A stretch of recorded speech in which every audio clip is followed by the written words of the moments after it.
Assalamualaikum warahmatullahi wabarakatuh. Saya Anissa Munawwaroh. Saya akan meresum buku dengan judul Pengantar Sejarah Kebudayaan Indonesia 1 karya Dr. R. Soekmono. Jadi dalam buku ini tuh dijelaskan manusia dan kebudayaan. Manusia dipandang dari sudut ilmu hayat yang memiliki persamaannya dengan binatang. Selain itu, manusia dimasukkan dalam golongan binatang, yaitu golongan mamalia, atau bisa disebut binatang menyusui. Jadi, perbedaan utama bahwa manusia itu dikaruniai dengan kecerdasan otak dan akal. Dengan inilah yang secara mutlak membedakannya dari binatang dan manusia, dan memberikan kemungkinan kepadanya untuk menduduki tempat tertinggi di antara sesama makhluk. Dan kebudayaan merupakan segala ciptaan manusia yang sesungguhnya hanyalah hasil usahanya untuk mengubah dan memberi bentuk serta susunan baru kepada pemberian Tuhan, sesuai dengan kebutuhan jasmani dan rohaninya. Dan kebudayaan memiliki dua segi, yaitu segi kebendaan dan segi kerohanian. Jadi segi kebendaan yang meliputi segala benda buatan manusia sebagai perwujudan dari akalnya, yang hasilnya itu dapat diraba. Sedangkan kerohanian yang terdiri atas alam pikiran dan kumpulan perasaan yang tersusun teratur, tidak dapat diraba, melainkan dapat dipahami dari keagamaan, kesenian, dan kemasyarakatan. Dan kebudayaan dan masyarakat. Manusia dan kebudayaan merupakan suatu kesatuan yang erat sekali. Keduanya tidak dapat dipisahkan. Ada manusia, pasti ada kebudayaan. Dan tidak ada kebudayaan jika tidak ada manusia. Tetapi manusia itu hidupnya tidak lama. Ia lalu mati. Jadi untuk melangsungkan kebudayaan, pendukungnya harus lebih dari satu orang. Dan selanjutnya perkembangan kebudayaan. Jadi masyarakat berlangsung terus karena senantiasa timbulnya anggota baru yang dilahirkan di dalam masyarakat. Kemudian mereka dilatih, diajar, dan dididik. Perubahan kebudayaan disebabkan oleh dua faktor, yaitu faktor dari dalam, yaitu dari masyarakat pendukungnya itu sendiri, dan faktor dari luar, yaitu dari lingkungan luar masyarakat. Selanjutnya, sejarah kebudayaan. Jadi sejarah kebudayaan Indonesia itu dibagi menjadi 4 masa, yaitu yang pertama zaman prasejarah, yaitu sejak dari awalnya munculnya manusia dan kebudayaan pada abad ke-5 Masehi. Dan yang kedua zaman purba, sejak datangnya pengaruh India pada abad pertama tarik Masehi hingga lenyapnya kerajaan Majapahit pada tahun 1500 Masehi. Yang ketiga, zaman Madya. Jadi zaman ini sejak datangnya agama dan pengaruh Islam menjelang akhir zaman Majapahit hingga abad ke-19. Dan selanjutnya zaman baru atau modern. Jadi sejak masuknya Anasir Barat dan teknik modern tahun 1900 hingga sekarang. Jadi dari masa baru ini yang kita hadapi dan alami saat ini. Selanjutnya di bagian 2, yaitu di bab 1, tarik bumi. Agama mengajarkan bahwa manusia diciptakan oleh Tuhan Yang Maha Esa, sedangkan ilmu pengetahuan dengan penyelidikannya menghasilkan tidak jauh dari ajaran agama, yaitu manusia pertama lahir di atas dunia setelah makhluk lainnya ada, dan dibuktikan dari bekas sisa tumbuhan dan binatang yang telah membatu di dalam lapisan bumi. Jadi sisa dari bekas tersebut disebut dengan fosil. Dan menurut geologi, yaitu ilmu yang mempelajari kulit bumi, yaitu dibagi menjadi 4 zaman, yaitu Archaikum, yaitu zaman tertua sekitar 2500 juta tahun. Jadi pada zaman ini kulit bumi itu masih panas. Yang kedua, Paleozoikum, yaitu zaman hidup tertua. yaitu sekitar 340 juta tahun sudah ada kehidupan mulai dari binatang terkecil. Dan yang ketiga Mesozoikum, yaitu zaman hidup pertengahan, sekitar 140 juta tahun. Dan pada zaman ini kehidupan sudah mulai berkembang. Yang selanjutnya yang keempat Neozoikum, yaitu zaman hidup baru, yaitu sekitar 60 juta tahun yang lalu hingga kini. Selanjutnya batas-batas prasejarah. Jadi masuknya bangsa kita sejak abad ke-5 Masehi, karena dari zaman tersebut terdapat keterangan tertulis yang pertama berupa prasasti di atas batu ditemukan di daerah Kutai yang berasal dari Raja Mulawarman dan di Jawa Barat berasal dari Raja Punawarman. Yang selanjutnya pembagian zaman dalam prasejarah. Berdasarkan benda peninggalan prasejarah dibagi menjadi zaman batu dan zaman logam. Jadi di zaman batu, yaitu waktu logam belum dikenal dan alat terutama dibuat dari batu. Dan zaman ini tuh juga dibagi menjadi 3, yaitu yang pertama Paleolitikum,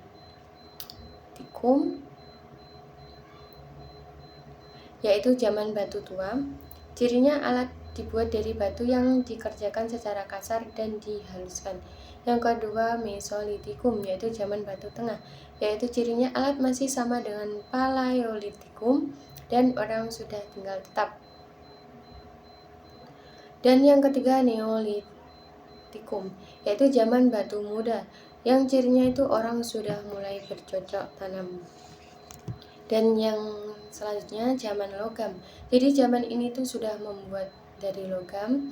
Logam ini harus dilebur dulu.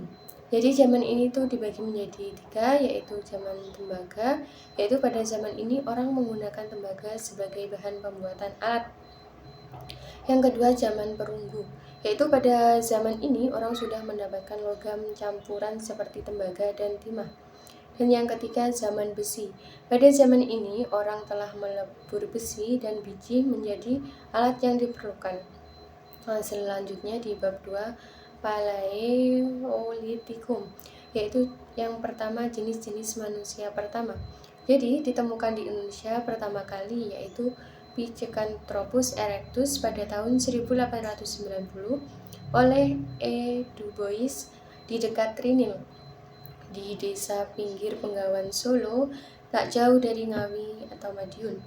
Dan perbandingan tengkorak simpanse, Pithecanthropus erectus dan manusia, yaitu manusia biasa otaknya selalu lebih dari 1000 cc, sedangkan jenis kera tertinggi hanya 600 cc. Jadi makhluk ini di tempatnya antara manusia dan kera. Dan selanjutnya kebudayaan pertama. Jadi terdapat 2, yaitu kebudayaan Pacitan dan kebudayaan Ngandong. Yang pertama kebudayaan Pacitan. Pada tahun 1935 di Pacitan ditemukan sejumlah alat batu seperti kapak genggam. Dalam ilmu prasejarah disebut chopper atau alat penetak. Yang kedua kebudayaan Ngandong. Jadi ditemukan alat dari tulang di sekitar daerah Ngandong dan Sidoarjo atau dekat Ngawi, Madiun. Alat penusuk atau belati ada yang dari tanduk rusa. Jadi dulu itu digunakan untuk mengorek ubi dalam tanah, dan ditemukan alat kecil yang disebut flakes di daerah Sangiran. Jadi dari 2 kebudayaan ini tidak ada bedanya, sama ditemukan di permukaan tanah. Alat ini berasal dari Pleistosen. Jadi hasil kebudayaan Homo soloensis dan Homo wajakensis. Selanjutnya keadaan kepulauan kita. Jadi menurut geologi, kepulauan kita terjadi dalam pertengahan zaman terti air. Pulau Jawa terdiri atas tanah pegunungan Priangan sekarang dan daerah Gunung Lawu, Gunung Sewu. Jadi sejak keadaan kepulauan kita. Menurut geologi, kepulauan kita terjadi dalam pertengahan zaman terti air. Pulau Jawa terdiri atas tanah pegunungan Priangan sekarang dan daerah Gunung Sewu. Sejak zaman Pleistosen juga diberi nama zaman es. Berkali-kali es kutub mengalami perubahan suhu udara meluas dan meliputi sebagian tanah di sekitarnya. Zaman meluasnya es dinamakan glasial, sedangkan zaman surutnya dinamakan interglasial. Dan es kutub pada akhir zaman Pleistosen tengah mencair dan mengakibatkan naiknya air laut. Dan yang selanjutnya di bab 3 Mesolitikum. Jadi di dalam bab ini Kijokenmotdinger. Jadi suatu corak istimewa dari Mesolitikum adanya peninggalan yang disebut perkataan Denmark. Yang Kijoken artinya dapur dan modding artinya sampah. Jadi artinya sampah-sampah dapur. Didapatkannya di sepanjang pantai Sumatera Timur Laut, di antara Langsa di Aceh dan Medan, beberapa puluh kilometer dari laut sekarang, tetapi dulunya di tepi pantai, dengan ditemukannya rumah bertonggak. Yang selanjutnya Abrishouseroque. Penemuan kedua Abrishouseroque merupakan gua yang dipakai sebagai tempat tinggal. Penyelidikan pertama oleh Van Steen di Gua Lawa dekat Sampung Ponorogo. Dan ditemukan alat ujung panah dan flakes pada tahun 1928 sampai 1931. Selanjutnya kebudayaan Bakson Hoabin, yaitu penyelidikan akan persebaran kapak Sumatera dan kapak pendek membawa kita ke daerah Tonkin di Indochina. Jadi kebudayaan Bakson Hoabin dengan dan alat dari tulang yang datang melalui jalan barat. Kebudayaan Flak yang datangnya melalui jalan timur. Selanjutnya Danau Bandung. Dari daerah Priangan terkenal dongeng yang menceritakan bahwa dataran tinggi Bandung dahulu merupakan suatu telaga. Penyelidikan geologi oleh von Koningswald membenarkan cerita itu. Dan ditemukan hasil kebudayaan berupa flakes. Flakes ini dibuat dari batu indah yang hitam warnanya, yaitu obsidian. Jadi hasil-hasil kesenian bahwa di Eropa banyak didapatkan hasil kesenian menurut para ahli yang berasal dari zaman akhir Paleolitikum. Sedangkan di negeri kita ditemukan dalam zaman Mesolitikum. Dan ditemukan di Gua Leang-Leang di Sulawesi Selatan berupa gambar berwarna dari seekor babi hutan sedang lari dan gambar cap tangan berwarna merah. Selanjutnya di bab 4 Neolitikum. Neolitikum merupakan suatu revolusi yang sangat besar dalam peradaban manusia. Revolusi ini sudah didapati benihnya di zaman Mesolitikum. Kapak persegi yang pertama, nama ini berasal dari von Herno-Gelden. Kapak ini berbentuk persegi panjang dan juga trapesium. Kapak ini dapat ditemukan di Sumatera, Jawa, dan Bali. Jenis kapak yang besar adalah beliung dan cangkul. Yang selanjutnya kapak lonjong. Dinamakan lonjong karena didasarkan atas penampang alangnya yang berbentuk lonjong. Bentuk kapalnya bundar telur, ujungnya agak lancip dan ujung lainnya bulat. Dapat ditemukan di Irian, jadi selain itu juga dapat ditemukan di Seram Gorong. Yang selanjutnya benda-benda lainnya, kecuali alat kerja seperti kapak, cangkul, terus tarah, dan beliung. Salah satunya perhiasan ditemukan terutama di Jawa. Gelang dari batu indah dalam jumlah besar. Selain itu ditemukan kalung yang dibuat dari batu yang indah. Yang selanjutnya Indonesia Austronesia.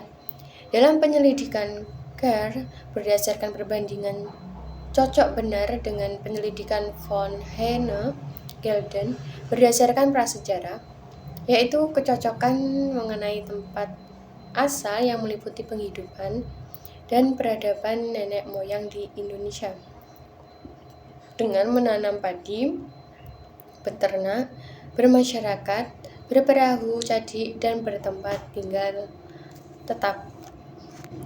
Dan yang selanjutnya zaman logam.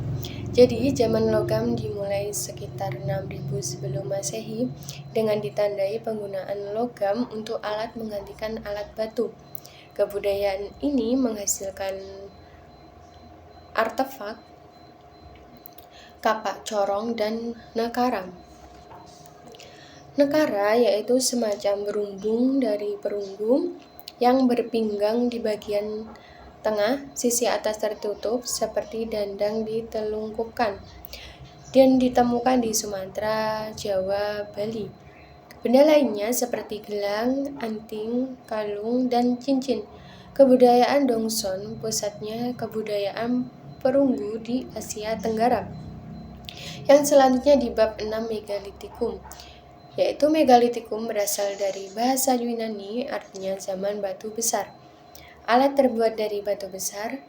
Dari periode ini akhir dari era batu. Zaman ini kehidupan masyarakat relatif sederhana karena kurangnya perkakas modern. Salah satu peninggalannya yaitu menhir, yaitu seperti tiang atau tugu yang didirikan sebagai tanda peringatan dan melambangkan arwah nenek moyang yang menjadi benda pujaan. Yang selanjutnya yang terakhir di bab 7 yaitu kebudayaan Indonesia menjelang zaman prasejarah. Jadi, dalam teori Kern dan von Herne Gelden bahwa nenek moyang bangsa Indonesia adalah bangsa Austronesia, yaitu sekitar 2000 tahun sebelum Masehi, yang dikenal sebagai zaman Neolitikum. Kebudayaan ini yaitu kapak persegi dan kapak lonjong. Kapak persegi didukung oleh bangsa Austronesia, sedangkan kapak lonjong didukung oleh bangsa Papua Melanesiozoik. Terima kasih. Wassalamualaikum warahmatullahi wabarakatuh.